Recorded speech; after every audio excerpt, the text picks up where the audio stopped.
In this bulletin, students in Papua New Guinea experience Jesus. Children's leaders are trained to keep churches safe. And a new children's book about bush stories has been published.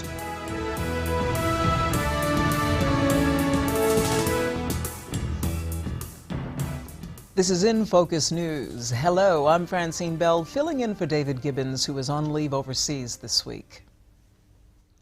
More than 500 students at Papua New Guinea's University of Technology in Lae have made public decisions to accept Christ or requested for baptism this week. This has been the result of a nightly evangelistic series organized by the Seventh-day Adventist Church in PNG.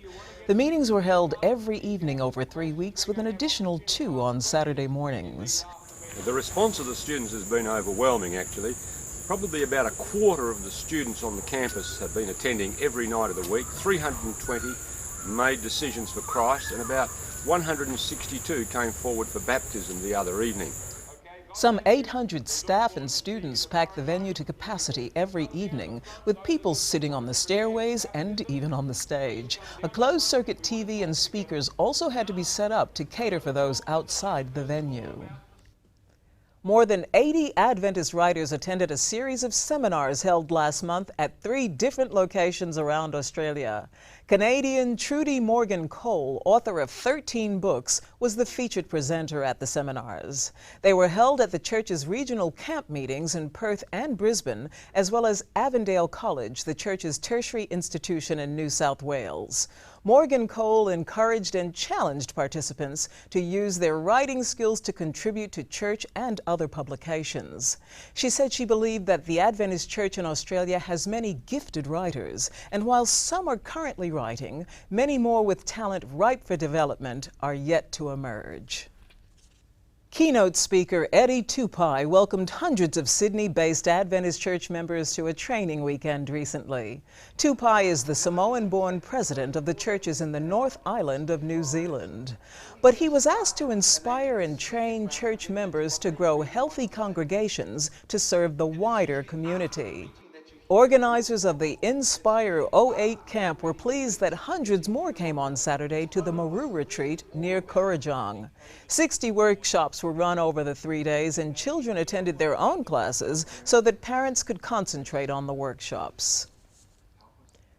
Children's leaders from various regions of Australia and the South Pacific have now been trained to minimize the risk of abuse of children. They met at the Adventist Church's head office in Wahroonga, Sydney, to learn strategies on how to protect children.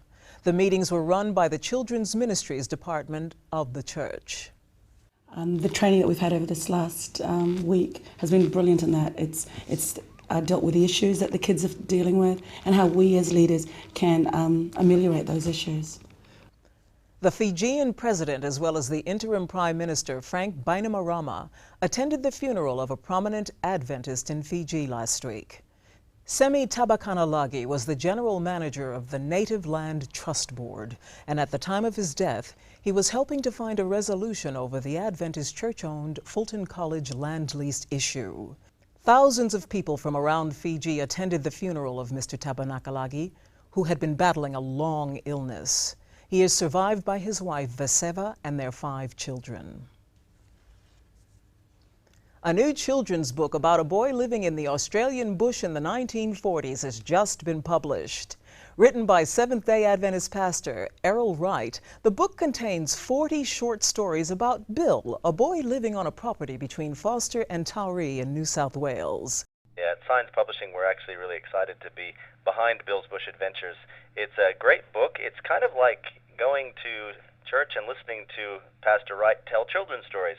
You learn the lessons that he learned in growing up and also his friends learned, and it's a fascinating and fantastic read, plus artwork right throughout the book that his daughter actually drew, so the kids can have fun looking at the pictures and reading the articles, and I would really see just about anyone enjoying this. The stories, based on true events, are about adventures Bill had with cows, snakes, goannas, watermelons, barbed wire fences, water holes, and sharks. And in this week's record, the Adventist Church in Papua New Guinea hosts an HIV/AIDS mainstreaming workshop. Avondale students are making a name for themselves in the community. And the Record's editorial assistant contemplates church carpet. If you have a story to share on the weekly news, please contact us. And it helps if you can let us know before the event so we can get good images. That's the news for this week. Thanks for watching. I'm Francine Bell.